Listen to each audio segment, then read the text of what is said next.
విజయ్ దేవరకొండ సినిమాలతో ఫుల్ బిజీగా ఉన్నాడు. గ్యాప్ తీసుకోకుండా సినిమాలు కమిట్ అవుతున్నాడు. ఒకటి పూర్తి చేయడం, మరో సినిమా పట్టాలెక్కించడం.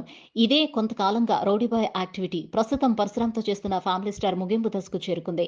ఈ నేపథ్యంలో గౌతమ్ తిన్ననూరి ప్రాజెక్ట్‌ని పట్టాలెక్కించే ప్లాన్‌లో ఉన్నాడు. ఆ సినిమా ఎప్పుడైనా రెగ్యులర్ షూటింగ్ ప్రారంభం కానుందని సన్నిహిత వర్గాల నుంచి సమాచారం. ఈ సినిమానే కాకుండా విజయ్ సైన్ చేసిన మరో ప్రాజెక్ట్ కూడా ఉంది.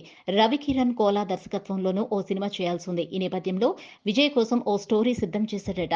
ఇప్పటికే ఇరువురి మధ్య స్టోరీ డిస్కషన్ తంతు కూడా ముగిసింది. కథ నచ్చడంతో విజయ్ కూడా నటించడానికి అంగీకరించాడని తెలుస్తోంది.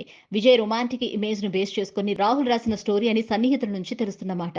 ఈ చిత్రాన్ని నిర్మించడానికి మైత్రి మూవీ మేకర్స్ ముందుకొస్తుందట. ఇప్పటికే విజయ్ రాహుల్ సంకృతి అండ్ కాంబినేషన్ లో టాక్సీవాలా అనే సినిమా తెరకెక్కింది. ఎలాంటి అంచనాలు లేకుండా రిలీజ్ అయిన ఈ సినిమా మంచి విజయం సాధించింది. అర్జున్ రెడ్డి, గీతా గోవిందం లాంటి బ్లాక్ బస్టర్స్ అప్పటికే విజయ్ ఖాతాలో ఉన్నప్పటికీ టాక్సీవాలాపై తీవ్ర స్థాయిలో నెగిటివ్ ప్రచారం తెరపైకొచ్చింది. అదే సమయంలో విజయ్ని వెనుక నేనున్నాను అంటూ అల్లు అరవింద్ ముందుకొచ్చారు. రిలీజ్ అనంతరం టాక్సీవాలా మంచి వసూళ్లను సాధించింది. ఆ తర్వాత ఇద్దరూ వేరువేరు సినిమాలు చేశారు తప్ప కలిసి పనిచేయలేదు. మళ్ళింత కాలానికి ఆ కాంబినేషన్ చేతులు కలుపబోతోంది. Please subscribe Pragna Media. Please like, share, subscribe to Pragna Media. Pragna Media, please do like, share and subscribe. Please subscribe to Pragna Media. Please like, share and comment if you like the video. Pragna Media.